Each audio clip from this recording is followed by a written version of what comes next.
The Cavaliers have dominated this postseason, losing only 2 games on their road back to the NBA Finals. The Cavs are the 4th team in the last 10 years to return to the NBA Finals after losing in the Finals the previous season. The previous 3 all won. Now, Game 1 of the Finals is Thursday. If it's against the Warriors, it'll be at Golden State. If it's against the Thunder, it will be in Cleveland. Stephen A., let's start with you. Should the Cavs be the favorites to win it all? No, they should not. I don't feel that way. I'm praying that I'll be wrong because I want LeBron to win the championship. I just don't want 5 NBA Finals losses attached to his resume. I don't think his greatness warrants that. But the reason I say no, I wouldn't label the Cavs the favorites. I think the Cavs can beat anybody. I think Kyrie is big time. And whether he's going against Westbrook or he's going against Steph Curry, Kyrie Irving is going to get his. LeBron James is going to get his. My huge question mark is Kevin Love. Is Kevin Love going to show up, whether it be against Serge Ibaka or Draymond Green? Because I don't know if I'd give him the advantage over Draymond Green because I think Draymond Green can get in his head.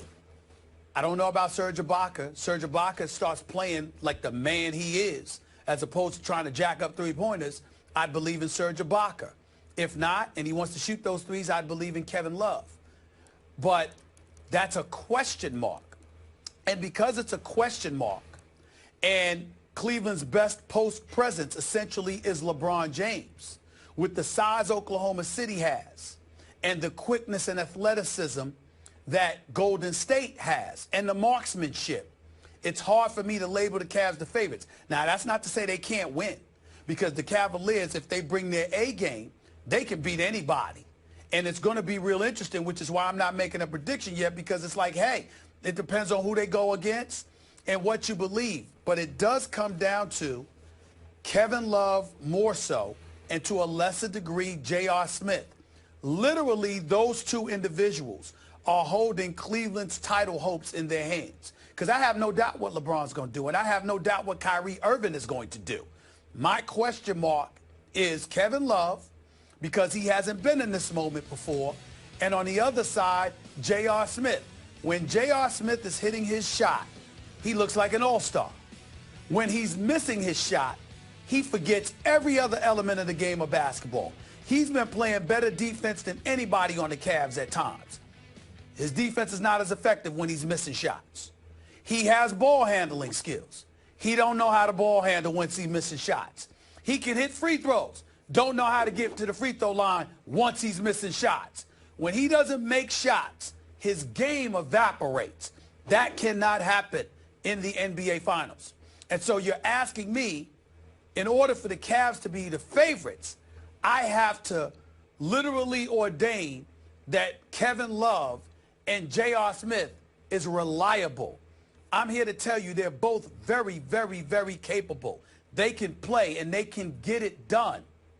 But can I bet my money on them and rely on them to do it over the course of a 7-game series for a championship on the line? No, I cannot. And that's why they would not be my favorites. You know, this is a tricky question, because if Oklahoma City manages to win tonight, I think you would sing a different tune, because you also wouldn't be sure if Kevin Durant and Russell Westbrook could be relied upon in an NBA Finals against LeBron and company, right? Well, if they showed up tonight, it will go a long way towards elevating my level of confidence in them. Okay. So my answer to this is I'm not going to back off LeBron on this one. I've said it before, and I'm going to say it again. This man is playing his highest level of all-around basketball I've ever seen him play. I'm talking about all phases. Defending, passing. I still say he's the best passer in basketball. Making mid-range shots when required, and just slicing and dicing defenses. He's figured it all out. His IQ plus his physical ability right now make him, to me, the best all-around player in basketball. And I'm going to remind you, last year, they're up 2-1 with Game 4 in LeBron's house on Golden State in the Finals. So what do I see now in the rest of his team? Kyrie looks like he's nearing 100% healthy, and it appears that he and LeBron have resolved whatever petty differences they might have had. They are blending and clicking. Kevin Love, Ty Lue, I give him the highest marks. Stephen A., he's gotten in Kevin Love's head in a good way. He's starting to convince Kevin Love that he can be a bad man because he's capable of being a bad man, a force. And he has been on occasion here of late, certainly against Toronto when they most needed him. And then I look down at J.R. Smith. I see a guy who's growing up and settling down and figuring it out, much because of LeBron's tutelage, just LeBron being his big brother. LeBron definitely has become Tristan Thompson's big brother, and Tristan's playing at a high level. And then David... Oh, I think he is. I wouldn't say Tristan Thompson's playing at a high level. I would. I like Tristan Thompson. I'm very fond of him, and I root for him. But I wouldn't say he's played at a very high level. I wouldn't say that. I thought he did in Game 6 at Toronto. I thought he was better than Biombo. I got you. I was talking the series. Game 6, you're right. Yeah. And then, as you keep pointing out, David Griffin put the icing on top because Channing Frye, on any given night, boy, he can be lethal from 3. So I like the mix. I even like Delly and LeBron. They got great chemistry. I know it's just in little spurts, but when those two start playing pick and roll with each other, they're hard to stop because Delly's smart, and he's tough, and he's fearless. So all those pieces, they're all healthy. Well, and LeBron's got the coach that he likes and the coach he respects, and they're rested mentally and physically. I don't know. I got to make him a slight favorite. I will give you. I've been very impressed. I mean, not with his shot making, but Dellavedova impresses me. Yeah. Nobody works harder. Nobody maximizes. Yeah. Nobody maximizes their talent more so than he does. I'm a fan of Matthew Dellavedova. I just don't think he's on the same level as Steph, as people tried to make it last year. But I'm a fan of his. Yeah. Channing Frye obviously is a big-time pickup. I think David Griffin has done a marvelous job as an executive for this team. I think Tyronn Lue has pushed the right buttons when it counts most. Their entire coaching staff, you know, with Phil Handy and you know, Larry Drew and, you know, the list goes on, Paul Press, all of these guys, man, they're doing a great job. And they got a lot to be proud of. So it's not about them not being a very formidable team, and nobody is questioning whether or not they're capable of winning the chip.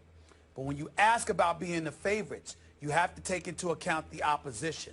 And for everybody that you bring to me, I can counter with what either OKC or Golden State would bring to the table if they met in the finals. No, I got it. And I'm just looking at it from a matchup perspective, and I'm saying to say they would be the favorites, maybe against OKC, maybe not because of their size and their physicality and their ability to defend. Golden State, definitely not. Yeah, and what Golden State has psychologically is, speaking of chips, the chip on its shoulder that it had an asterisk last year on its championship because Kyrie went down and Love was out. That's true, but I will tell you this, as I've reported, they want Cleveland badly, but I would also tell you LeBron and the Cavs want them badly. Sure. Because Kyrie Irving, I'm trying to tell you right now, Kyrie Irving's going to do some damage. Sure. He's going to do some damage. And Kevin Love, listen, Kevin Love's a different personality, but he's no punk. No, he's going to show up and play. He's going to show up. Saturday night, we had a show in the fourth. It was Klay Thompson, not Steph Curry, who saved the Warriors in Game 6 and put his name in the record books. But did he prove he's the better shooter? That is the question. Skip and Stephen A. will answer that next. Stay with us.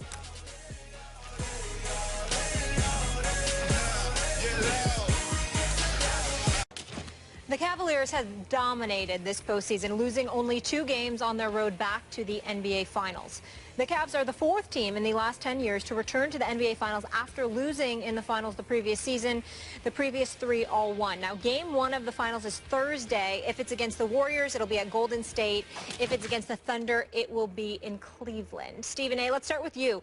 Should the Cavs be the favorites to win it all? No, they should not. I don't feel that way. I'm praying that I'll be wrong because I want LeBron to win the championship. I just don't want 5 NBA Finals losses attached to his resume. I don't think his greatness warrants that. But the reason I say no, I wouldn't label the Cavs the favorites. I think the Cavs can beat anybody.